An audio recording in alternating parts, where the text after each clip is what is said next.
Bonjour à tous, je suis la critique masquée et cette semaine, je me tape l'affiche. Donc cette semaine, j'analyse 3 affiches des films qui sortent le mercredi 7 mai. Le premier, Libre et assoupi. Le deuxième, La voix de l'ennemi de Rachid Bouchareb. Et le troisième, D'une vie à l'autre de Georges Mass. Pour info, je n'ai pas vu les bandes annonces pour ne pas être influencé et donc je me base seulement sur ce que l'affiche peut m'apporter. Donc la première, Libre et assoupi, qui joue principalement sur la présentation des personnages principaux. On a le droit à une petite description des intrigues qui vont concerner chacun d'eux. Donc on sent donc que notre héros va être Sébastien, dans sa quête pour ne rien faire, et qu'il va y avoir probablement une histoire de cul avec Anna, et que Bruno va être le personnage rigolo du film. D'ailleurs je trouve ça étrange qu'ils soient pas en slip alors qu'ils font la blague sur l'affiche. On a l'impression qu'ils vont pas au bout de leur vanne. Mauvais signe. Je suis pas fan de la blague du slipiste, mais je préfère toujours ça à des extraits de critiques. Je trouve ça dommage que l'affiche soit sur un fond blanc. Pour moi c'est un peu une marque de flemme de la part du créateur. Ajouter un décor, ça permet d'enrichir l'univers que l'on vend. Le fond blanc, je trouve ça hyper réducteur. Alors certes, ça permet de montrer le casting, donc c'est cool dans un film avec beaucoup d'acteurs comme Qu'est-ce qu'on a fait au bon Dieu sorti récemment, qui utilise le même procédé, mais avec 3 comédiens seulement, je trouve ça un peu limite. Mais beaucoup de comédies le font. On comprend que le canapé va être important, mais j'avoue que j'aurais aimé un peu plus que juste un canapé. Je trouve ça étrange aussi d'avoir Baptiste Le Caplin aussi peu présent sur l'affiche, en sachant que c'est supposé être son film. Enfin, c'est comme ça que je l'ai perçu. Donc le titre est sobre et efficace, la typo est rouge et rappelle le t-shirt de Sébastien et le pull d'Anna. Est-ce que ça veut dire que ça va se mixer? On verra bien. Donc une affiche au final un peu flemmarde, mais bon, ça a l'air d'être le thème du film. L'affiche réussit son travail de nous donner envie d'aller voir le film grâce majoritairement à ces acteurs qui pour moi ont un capital sympathie assez élevé. Donc c'est pas l'affiche du siècle, mais elle suffit à éveiller ma curiosité pour ce film-là. Je me demande aussi combien de temps va être à l'image Denis Podalides, qui a la mention avec la participation 2, car il y a des fois, ça peut durer quelques secondes. Donc là, j'espère que ce sera un peu plus parce que j'aime bien cet acteur. Donc maintenant, passons à l'affiche de La voix de l'ennemi de Rachid Bouchareb. C'est une affiche plutôt originale, qui me rappelle celle de 3 enterrements. Bon, elle n'est pas pareille, mais il y a un esprit similaire de quelqu'un avec un flingue en face d'un autre. Donc l'image donne l'impression d'être directement issue d'une scène du film. On prend le contexte, un vieux flic est en train d'arrêter un mec solitaire à moto dans les grandes plaines américaines. Je suis pas fan du fait d'avoir mis le nom de Forest Whitaker en aussi gros, il est presque aussi gros que le nom du film. Mais vu qu'il est dos sur l'affiche, ils ont dû faire ça pour compenser le fait qu'on le voit pas. L'affiche a subi un traitement un peu vieilli avec des espèces de marques blanches. Peut-être que ça évoque le fait que le film se passe dans une époque antérieure à la nôtre. Les années 70 par exemple. Je suis pas un grand fan du titre, je le trouve un peu vague et j'arrive pas trop à comprendre ce qu'il implique, surtout en rapport avec l'affiche. Pour moi ça tilte pas. J'aime bien Requetel et je suis content qu'ils soient en face de nous sur l'affiche, par contre je comprends pas pourquoi son nom est aussi petit comparé à celui de Forest Whitaker. Il a pas dû gagner d'Oscar récemment.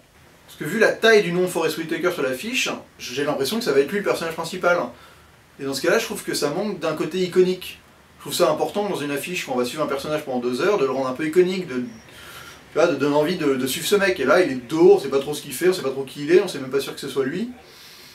Je suis pas convaincu par le procédé. Alors pour moi, le signe du festival de Berlin m'importe peu. C'est pas un festival qui me fait aller au cinéma plus qu'autre chose. En plus de savoir que le film n'a été en compétition et n'a rien gagné, ça me donne encore moins envie d'y aller, j'ai envie de dire. Juste sur l'affiche, j'ai pas forcément envie d'aller voir le film. Alors certes, les 2 acteurs sont des très bons acteurs, la scène évoquée a l'air intéressante, les étendues américaines c'est toujours beau à voir au cinéma, mais je sais pas, l'affiche m'en dit pas assez. J'ai pas envie d'aller voir ce qu'il y a derrière, je sais tellement pas de quoi ça parle, que ça me tente pas plus que ça. Bon, et je dois avouer que je suis quand même pas un grand fan de Rachid Bouchareb, ce qui peut-être ne m'aide pas à avoir envie d'aller voir le film. J'ai cru comprendre que le film était un remake d'un film avec Gabin et Delon. Vu que j'ai pas vu l'original, j'avoue que ça n'oriente pas mon choix d'aller voir le film non plus. Par contre, je suis tombé sur une autre affiche du film qui est utilisée dans d'autres pays probablement, que j'avoue que je préfère. Je trouve qu'elle iconise beaucoup mieux Forest Whitaker, et nous offre une galerie de personnages secondaires qui pour moi m'aide un tout petit peu plus à comprendre le film et me donne un peu plus envie d'y aller que celle-là. Dernière affiche que j'analyse cette semaine, D'une vie à l'autre. Alors là c'est vraiment l'affiche qui sent le réchauffer à plein nez. Ça commence par la petite phrase en haut, le croisement réussi entre la vie des autres et Borgen. Donc déjà le film n'a pas d'existence propre, quoi, c'est juste un espèce de mix entre 2 trucs qui existent déjà. En plus le titre évoque quand même beaucoup la vie des autres. C'est beaucoup. Franchement on a l'impression de déjà avoir vu le film, quoi. Ça commence chez les nazis, ça finit en Allemagne de l'Est avec la Stasi.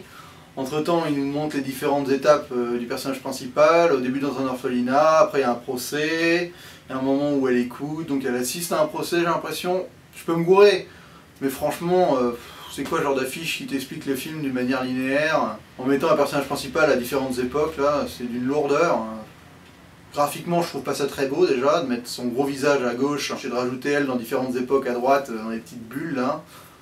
Avec la grosse croix gammée pour nous expliquer l'Allemagne nazie au début et le gros truc de Stasi pour nous montrer l'Allemagne de l'Est après. C'est un peu linéaire quoi. Avec le titre en dessous, d'une vie à l'autre, donc elle est passée de nazi à la Stasi, enfin vraiment ça radote le truc sur l'affiche, ça arrive à être redondant quoi, c'est fort. En plus je suis un peu saoulé de cette période historique, j'ai l'impression de déjà avoir vu le film comme j'ai dit plus haut. Je comprends que les Allemands font des films dessus, mais j'ai l'impression que les seuls films allemands que nous on a le droit de voir, c'est ceux-là, donc ça devient un peu relou. Donc le signe représentant de l'Allemagne aux Oscars, pour moi ça veut vraiment pas dire grand chose, parce que sachant que chaque pays en envoie un et que cette année la France c'était Renoir par exemple, c'est pas gage de grande qualité. C'est pas comme si le film avait gagné quoi. Après le festival du film historique de Pless, ça m'est totalement inconnu. Bon par contre le festival de Saint-Jean-de-Luz, ça m'évoque déjà un peu plus de choses.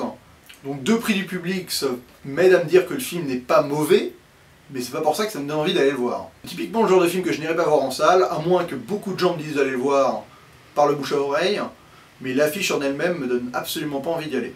Donc voilà, c'est tout pour les affiches du 7 mai. Il n'y a aucune affiche qui m'a vraiment donné envie d'aller au cinéma cette semaine.